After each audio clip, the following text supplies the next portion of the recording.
We are back again this afternoon for our Fellowship for Today's Sunday service. I'm so happy to welcome everyone who's watching with us right now, and also those who will watch this for the first time on Facebook later in the day at another time on our website and on YouTube. We've got a lot of possibilities for people to see our Sunday service, so please know and please share with your friends and family so that our fellowship message can reach out there even further. I've got a few announcements today. Last week I talked to you about a new fundraising plan that's in the works, and we're going to be getting you all of those details soon.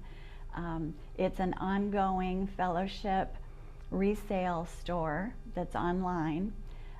I had asked you to look around in your homes and start identifying some things that you might want to pass along as a donation to the fellowship and to sell on that online resale platform.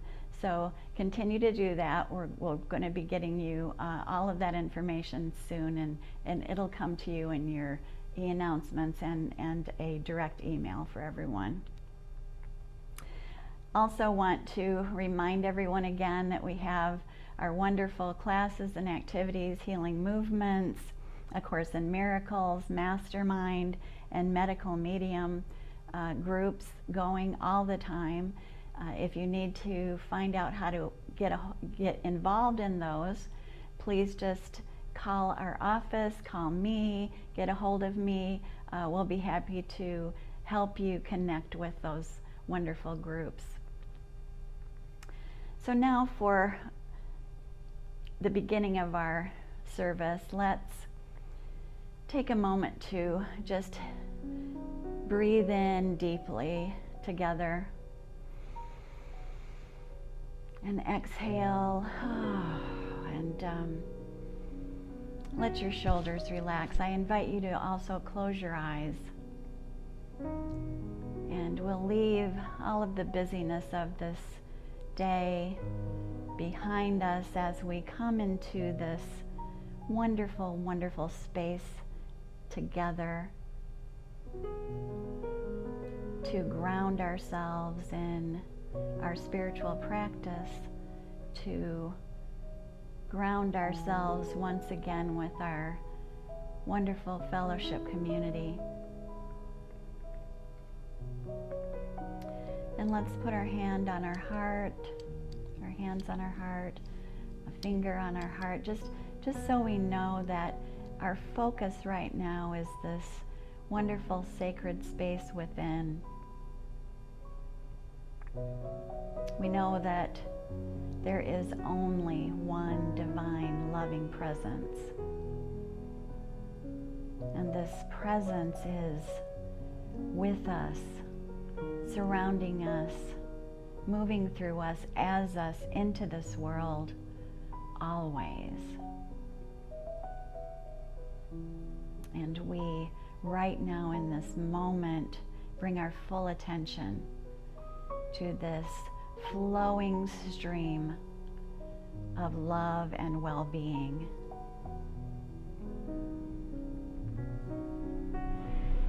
Right now, let's just rest for a moment in this place of peace and unconditional love.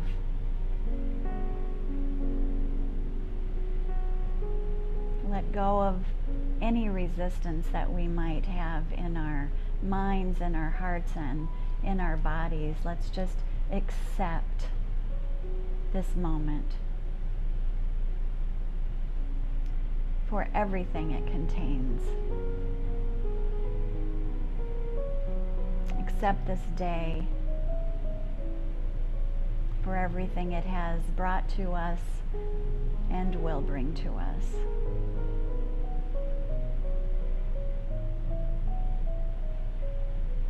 And as we look around our world, accept what we see, what we hear, without fighting against it, without pushing against it. We'll just allow it to be. Knowing that our source, God, our own true selves, our higher being, knows exactly what we desire. Every desire. And we just open ourselves to flow along with that moving stream. Not against it, but with the current.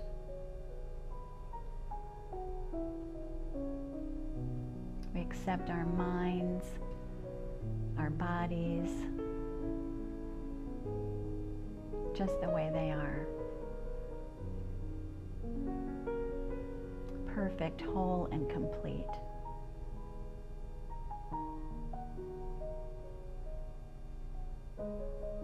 We accept our friends and family, our community, our country, our world.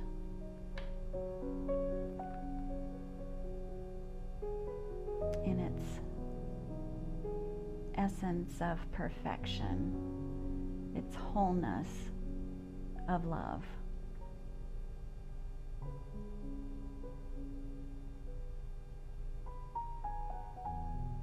And we're so grateful to be able to understand and know and have this clarity and wisdom that we can tap into any moment.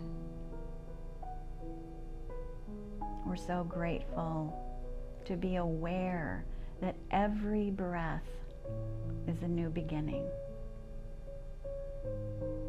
Every moment brings us a new opportunity to choose again,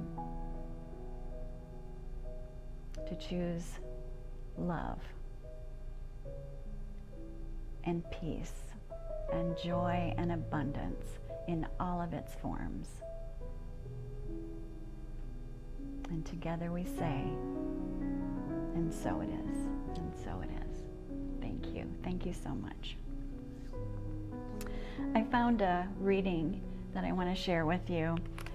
It's from this book by Andrew Harvey. It's called The Direct Path, Creating a Personal Journey to the Divine Using the World's Spiritual Traditions. And the reading I want to share with you is this. Written by Iqbal, a great modern Sufi mystic. Who can tell what miracles love has in store for us if only we have the courage to become one with it?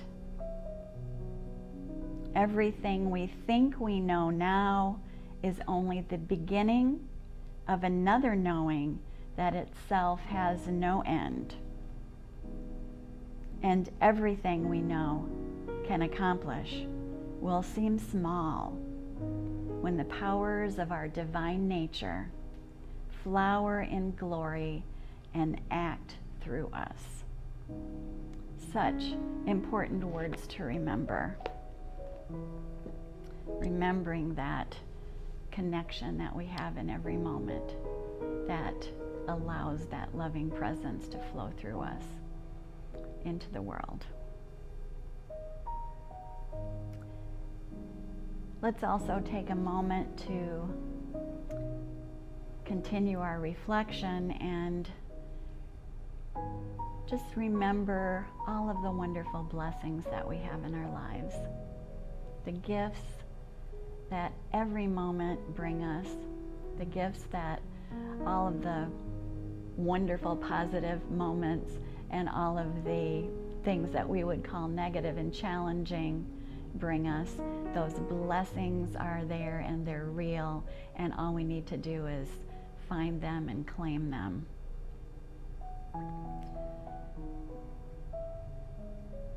Fellowship knows that abundance is the flow of divine energy. We all know, and we're taught in A Course in Miracles, that giving and receiving are one in truth. So through our generosity, we will receive so much more and be able to look around us and see the benefit and the value of our giving. So join me if you would, and we'll read our blessing of the tithes and offerings that you'll see on your screen. The light of divine love shines eternally, blessing and multiplying our tithes and offerings. I joyously give, knowing I always have enough to share and to spare. Thank you so much for all of your generous donations to the fellowship. And now I'm very excited and honored to introduce to you our speaker for this afternoon. Our speaker and musician and vocalist, all wrapped up into one. Her name is Julie Ross, and many of you are familiar with her. She's been providing our healing, sound healing sessions for several months now.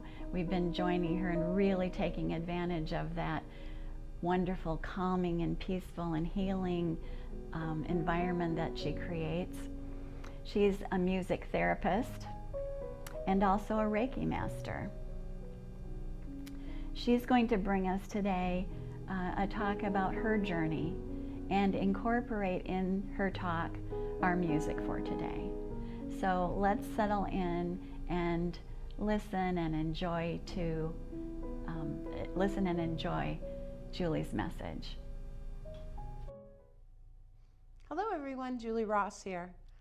Today I'm going to take you through my journey from the darkness into the light.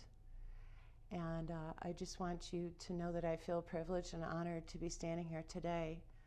Mary asked me to give a talk, and in my reflections and prayers about what I was going to speak about, I kept hearing the answer from God and from Spirit telling me to tell my story. So today you will hear my story from darkness into light. To begin with, though, I'd like to start with the song. The song is called Hosea, and it is based on the prophet Isaiah and his book of prophecy. Hosea is a Hebrew word which means salvation, and many people think of Hosea as the prophet of doom. But as I read his book and looked through his message, I found that it's actually a message of the promise of restoration, which fits perfectly with my journey. The song reflects God's heartbreak at us turning away, his longing for us to return, and his delight and joy in our return. So without any further ado, here is Hosea.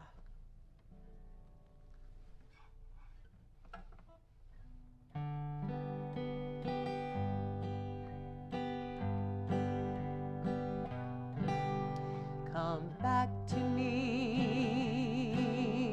with all your heart.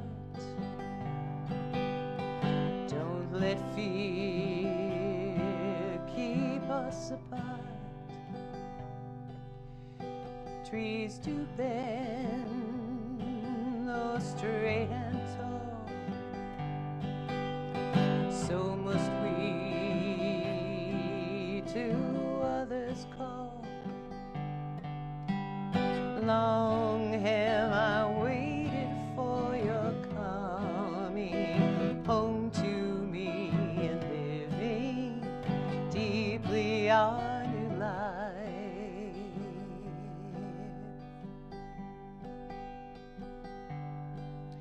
The wilderness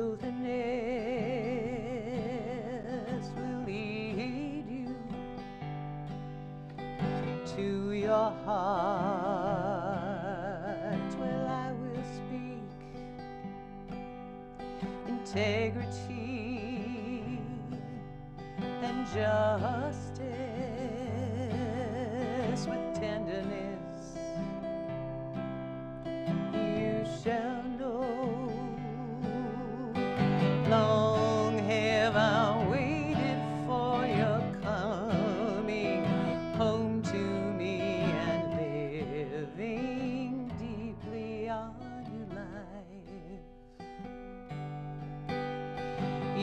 shall sleep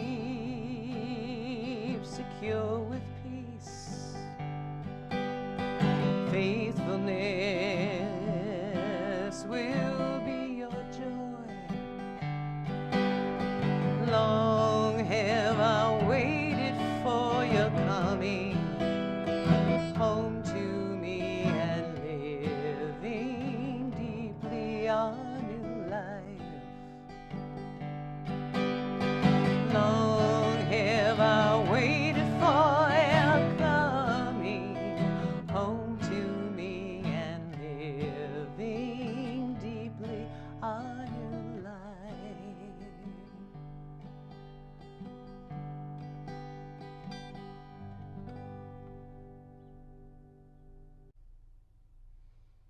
Let's take just a few moments to close our eyes and bow our heads. Invite in the loving presence of God, the Spirit, drawing in our guardian angels, our spirit guides, our higher selves, to open our hearts and our minds to receive this message in the way that is most needed and for the greatest and highest good of all those watching and listening.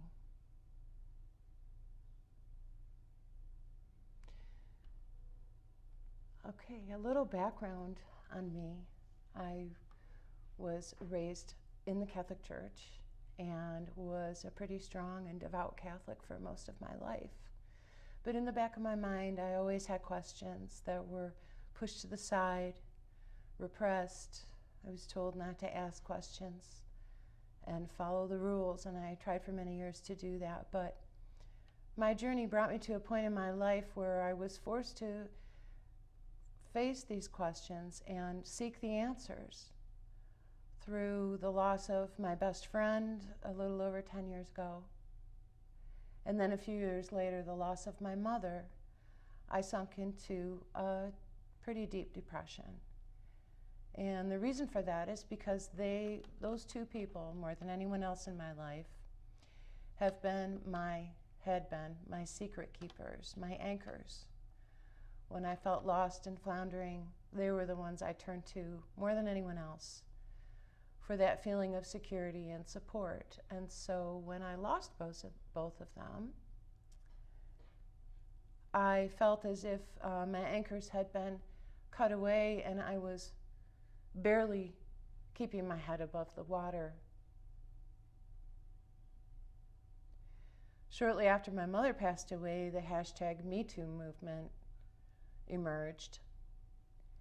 And this brought to my forward consciousness a severe anguish and pain that I've been carrying with me most of my life. And I was raised up and taught that to more push things down and keep it moving, move on, don't dwell on it, which I tried that strategy for many, many years, and it worked pretty good for a long time. But with my vulnerability of being depressed and having lost my anchors, and then the Me Too movement emerging, I had a lot of pain that was pushed to the surface, and I was forced to face my demons and forced to deal with my inner anguish. And I'll be honest, at first I did not want to do that. I didn't want to remember these things. There was a handful of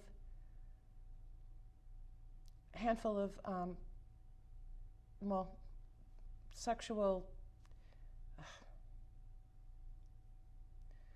occurrences that I remembered, but there was also just as many or more of sexual injuries that I pushed down and repressed. And so this movement brought all these things to the forefront. And it was a lot to deal with all at one time. But all through it all, I felt the inner light. I felt the grace of God. I felt His presence, the support of the angels and my saints and spirit guides telling me that it was time to walk through this valley. And I did. I began to have some physical pain that medical science couldn't diagnose. And I ended up with a psychotherapist to try to discuss these things. After several months of working with her and not getting very far, she was willing to continue working with me, but also recommended that I try acupuncture, which I did. And after several sessions of that, was referred to trying the healing modality called Reiki, which works with physical and spiritual energies of the body, the chakras, as well as your auric field and energetic field. And I had never heard of Reiki, being raised Catholic. It may or may not have something to do with that, but I agreed to try it. So I met Karen, my Reiki practitioner and my Reiki master, and after several sessions with her, she recommended that I try a past life regression to find the source of the pain, because she was instinctively feeling that this pain was actually coming from a past lifetime and manifesting itself through the pain of this lifetime. And, again, being raised Catholic and still of a Catholic mind at this point, Catholics don't talk about past life regression because that's not something that's talked about or believed in the church. But instinctively, I felt that this could help me. You see, the questions I had about the church and their teachings had to do with more than what they were giving us, more than the teachings of the church. I always felt instinctively that the Catholic Church is one of a group of religions, disciplines that hold the center of God there always. So different spokes on the same wheel, all connecting together with the same source at the center. And as a child growing up, I remember questioning this in Catholic school and told that that was an inappropriate question and get back to the religion that was being taught. So it wasn't that far-fetched for me to reach out and try some of these metaphysical healing modalities, because in my heart and in my soul, I always kind of felt there was more to it. I've always had some psychic abilities. I've had dreams that have come true and intuition about something that's coming. And so my life circumstances brought me to this point of the Reiki healing and doing the past life regression, which we did successfully. To my amazement, I traveled to actually several past lifetimes and ultimately came into the lifetime that was the cause of pain, where I had been stabbed late at night, young pregnant woman on the dark streets of London, probably the 1800s. And a man came up behind me and stabbed me right at the source of the pain that in this lifetime no one could diagnose. So my Reiki healer helped me work through forgiveness, not just of this man, but primarily what I found that where the forgiveness and healing needed to take place was within myself. And once I realized that, and once I acknowledged that, things started happening really fast. What do I mean things started happening? Well, the walls I had built up, the walls of protection, seclusion, isolation, depression, began to break away. And as these walls broke away, something beautiful happened. The light entered. The light came in, and the more prayer and meditation and sound healing and Reiki work that I did and talking with others, the more I felt infused with this light, and the darkness, little by little, it slipped away. And I felt God's loving presence, not just beside me and around me, but within me, residing within me, knowing He had been there all along. I never rejected God. I just wasn't using the tools I had to allow Him to help me. I was wallowing in my own identity as a victim And it was time for that to stop. So through these practices of facing my demons, I discovered newer ways of thinking, and not to feel anymore or to tell myself anymore that I wasn't worthy, but that I am worthy. And he's not an outside source of healing and love and light. He resides within me with the healing and the love and the light. It didn't happen overnight. It's taken 4, 5 years for me to get to this point, but I will share with you one of the techniques I used as a form of guided imagery and meditation that I used with myself that helped me quite a bit. So guided imagery is a technique that I learned in school, both for music therapy as well as when I took the training to become a Reiki healer. And this is how I did it. I first recalled some of the most painful memories that I had relating to the abuse and visited each one separately. This didn't happen in one day. I did it over the course of several months. But in my mind, I would travel to that scene, to that scenario of my deepest pain and anguish.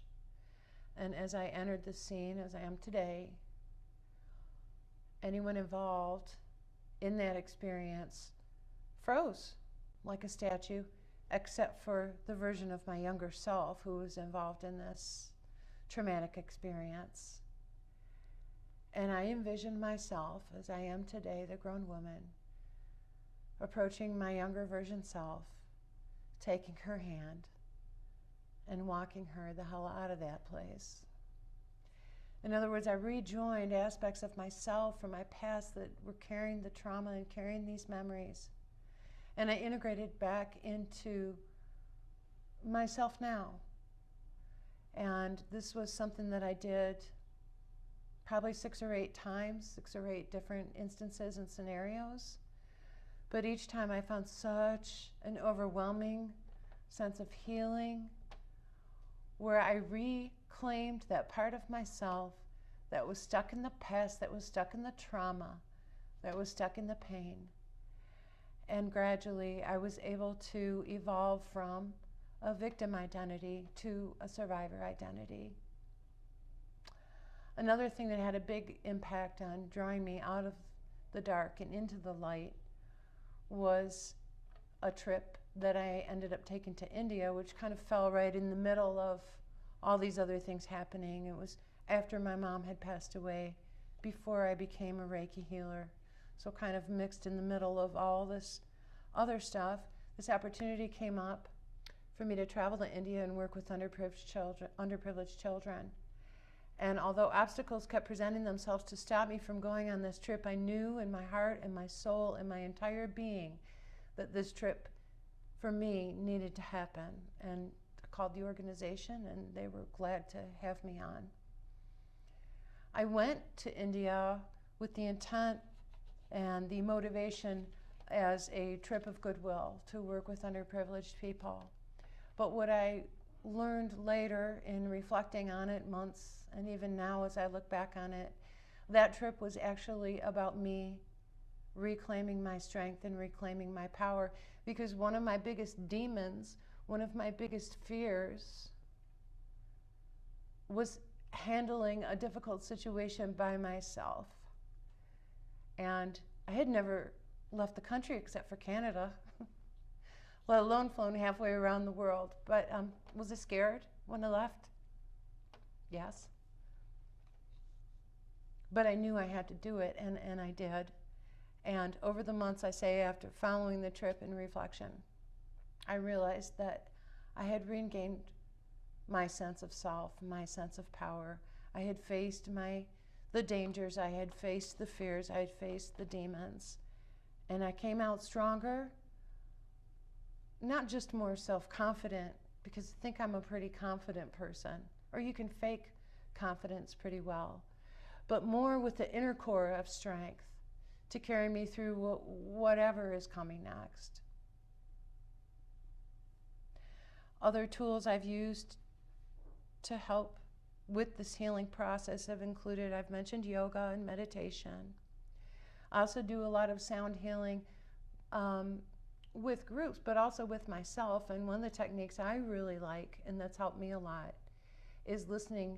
I find them on YouTube. There's videos of meditational music that includes the frequencies at different hertz, and our chakras in our body aligns up with different hertz on the sound scale. So I listen to a lot of the healing tones, I guess would be, or healing frequencies would be a way to describe that. Another big tool I've used, and I started doing this leading up to the trip to India, which frankly scared the heck out of me, but I knew I needed to do it, was I started saying mantras, positive affirmations. I didn't believe it when I started it, and saying to myself, you are peace, you are love, you are light. You are brave, you are strong, you have courage. You are patient, you are loving, you are kind, you are a healer, you are a teacher. And numerous times every day leading up to this trip, I would recite these mantras to myself.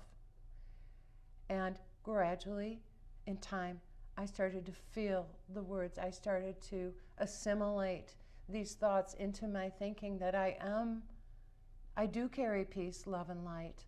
And I am much braver and stronger than I ever thought I was. So just a few tips and techniques of things you might try. Of course, prayer has been a big one.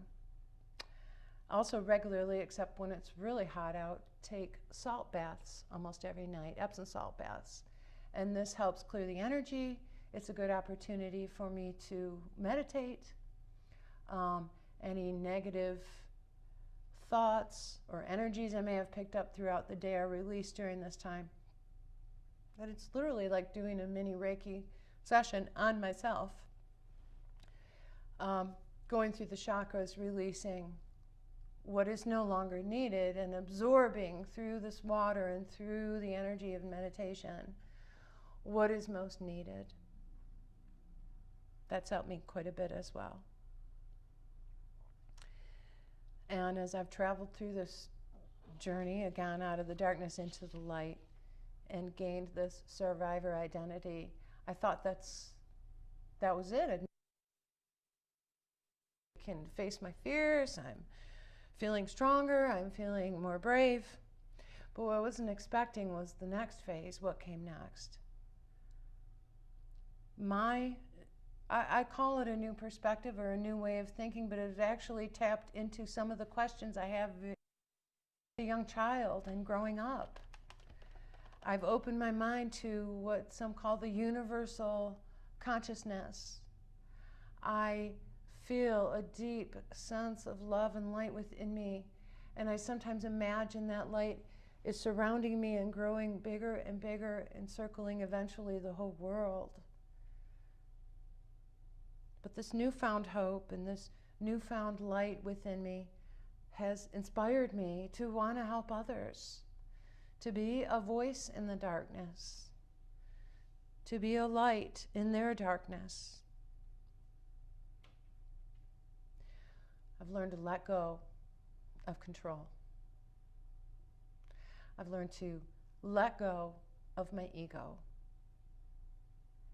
and enter what we call the flow, which, regardless of what your religious background is it's basically, I consider it sort of the spirit of God, God's flowing energy that connects everything. Humans, plants, animals, every living thing is connected. And it doesn't just end here on the earth, it's the entire universe. When I'm taking these salt baths and I'm in the middle of the meditation, I feel this connection, and it brings such peace. And a little trick I've learned along the way as I was training to be a Reiki healer was to let go of thought, which, as you know, our brain, that's its job, is to stay busy with these thoughts. Well, here's the little trick I learned. Don't attach. Don't attach to those thoughts, which is what I had been doing for so many years. Yeah, I had an anchor of a different kind. I was anchoring myself to the pain, to the anguish, to the shame. But all through thought, I was doing that with my thoughts. So in the healing journey, I have learned to let go of thought. It doesn't mean the thoughts won't come back, but I don't attach to them anymore and keep replaying it like a hamster wheel over and over and over and over to no good end, to no good end. Ego was a big thing. I come from a large family of very outspoken people, and there is a competitive nature among my siblings and I, not in a bad way. Okay. I bring up my family not as a large talking point in this, but just to point out that as I was going through this healing process and becoming more absorbed in the light, I was taking a close look at my relationship with others and realizing, not just with my family, but many people, that my interactions have been very ego-driven. So this process of letting go of ego and kind of allowing spirit to take over, I have found very beneficial. Going forward now, I've traveled from the victim identity to survivor identity, and now I identify as a warrior, as a healer, as a teacher, and to use the gifts that I've been given to reach out and help and heal others.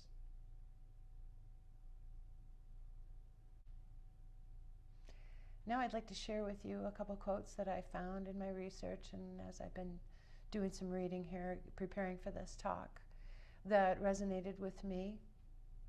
I'll read several and then I'll pick one, and we'll use that for our meditation as we repeat it silently to ourselves. But here's one by Rumi. If everything around you seems dark, look again. You may be the light. Both light and shadow are the dance of love. And one more from Rumi. In a night full of pain and darkness, be a candle spreading light until dawn. The quote I'd like us to use for our reflection and meditation here is by a woman named Lily Atlas, and it goes like this. Through darkness comes light. Through fear comes love. Through pain comes triumph. Through darkness comes light. Through fear comes love. Through pain comes triumph.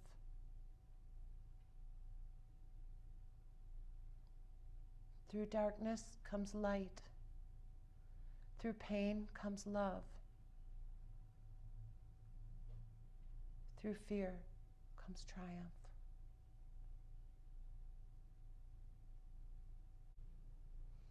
Now I'd like to share with you a song I've known for many, many years. And again, in reflection of what songs would fit with today's message, this one kept popping back into my head. I can see clearly now.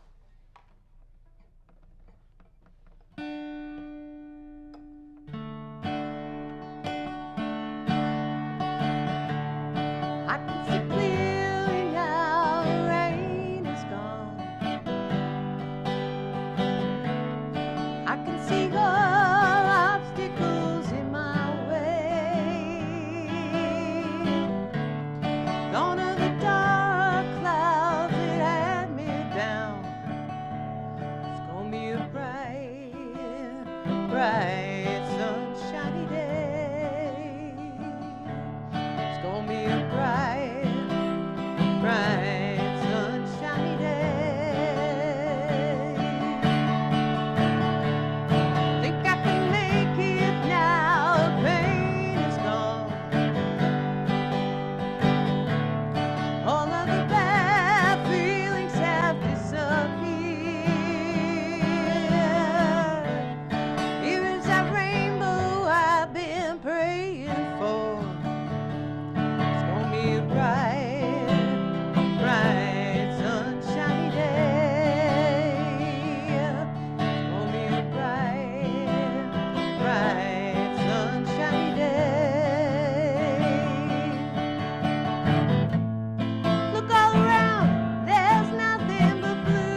Julie, we thank you so much and want you to know how much we appreciate your willingness to share your story with us, your willingness to be vulnerable and allow us to see a little bit of your life and into your journey.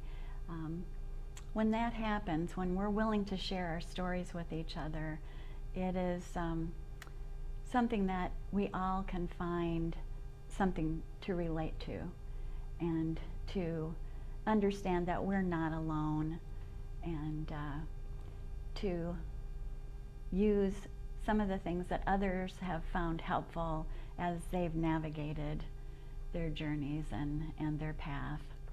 So thank you so much, and please know that all of us who are watching this afternoon do thank you. And thanks to everyone who has joined us this afternoon. It is our pleasure to do this for you, and we hope that you are sharing in this every Sunday with us, connecting with each other, and we hope that you do that, continue to do that into the future here. We're not sure how long we'll be doing these virtual services, so let's stick together, everyone, and let each other know how much we care about one another. So now it's time to join together in our big, huge virtual peace circle. If you want to stand and hold out your hands, I can feel the hands of my fellowshipians in each palm, and it feels so good to make that connection with you. Sing out loud, and then we'll close with our blessing. The words will be on the screen, so join us in that. Please know how much I love you and how much I look forward to being with you every week, and I will see you next Sunday.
Yeah.